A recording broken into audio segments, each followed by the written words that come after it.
เจอหลายเด้อสมพรเด้อให้สุขภาพแข็งแรงแล้วก็ทางไอ้บุญโยงครอบครัวเด้ออยากไล่ลำมาไอ้เด้อสิทางเด้อที่ตั้ง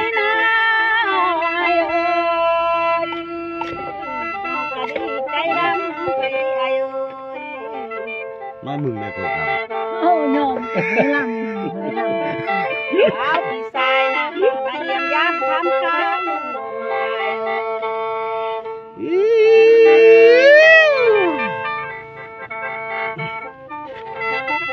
ไอ้นั่นมายามน้อง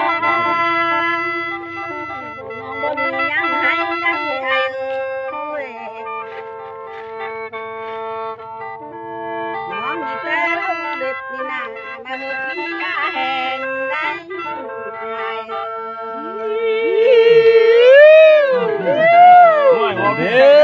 ฝ่ายมันเด้ไถ่มือไถ่มือนี่มีแต่มวนเด้อบ่มีความโศกเศร้าเด้อ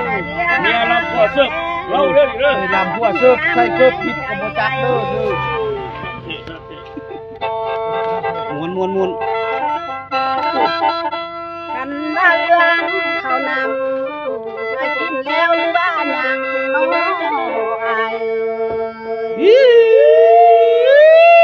ต้องใส่ยันมือกล้องนะก็ลำนกเป็นเนี่ยเลยอ้าวสุขภาพเด้อนอนลำหมดสักคนในปั้นเขาเศร้า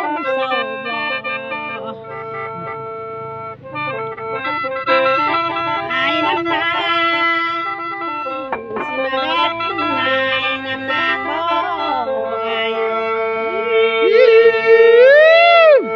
โอ้ยมวน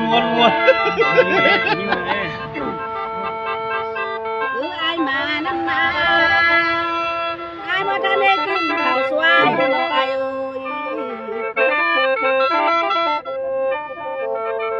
สิมากินน้ำน้องหน่อย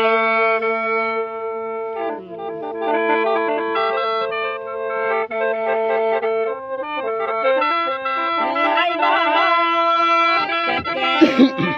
สิน้ำน้องมาเลย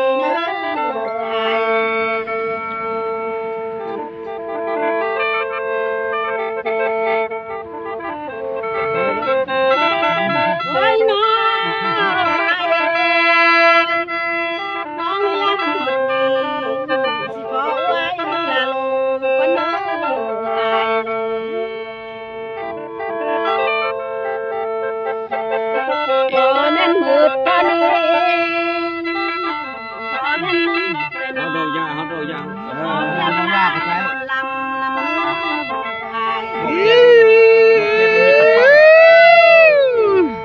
ต้องมีดอก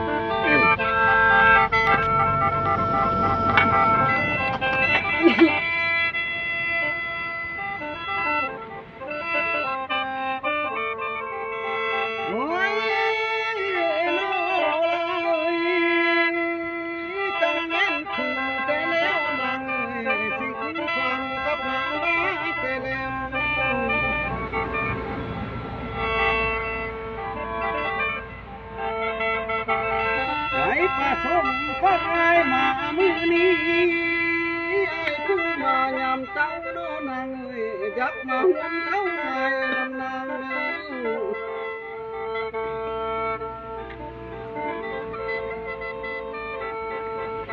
สายผู้มายามสายละหมอลำสายนี่ยักมาหวนเข้าเขาเนื้อนางประสงค์ไอ้มามือนี้ยักมาหวนเราแก้วหน่วยนั่นนำเจ้าดูคนงามรถเรือลาน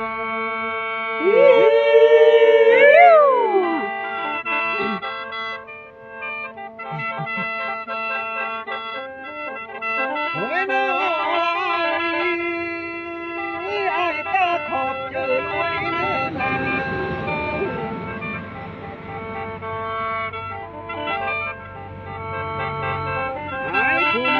มือนี้น้องกันเราเล่นเป็นหัวมากินยาแห้งหันเนื้อนาง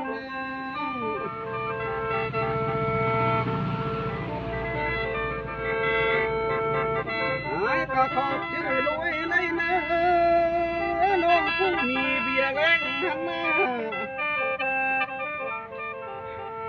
ชุ่มสายสิมากินยาเมื่อยได้เนื้อนาง มาเด้อมาฟังลำเมยอีกเด้อลำอีกแล้วนี่เลยเอ็ดจมวน แม่นกินจบนึงก็ยังทำมาลาไรเนื้อยานแต่กินจบซ้ำจบซ้ำสิตาไหลสิยังเมื่อบ่ไหลเนื้อลาง มวนเด้คิดฮอดผู้ใต้เสียได้ผู้ย่างเด้ เฮ้ยกระมัดแต่ปากเสียบุญเด้อ มาฟังลำเมยนะ ลำเมยอยู่อันพูนชีลำเมยลังได้พูนชี ดังอยู่แต่รุ่นเมอเราบ่มีแต่รุ่นจุกคอยเท้าซะแล้วทำเองนะเลยเพื่อซื้อปอดไป แต่ลำมาหกนี้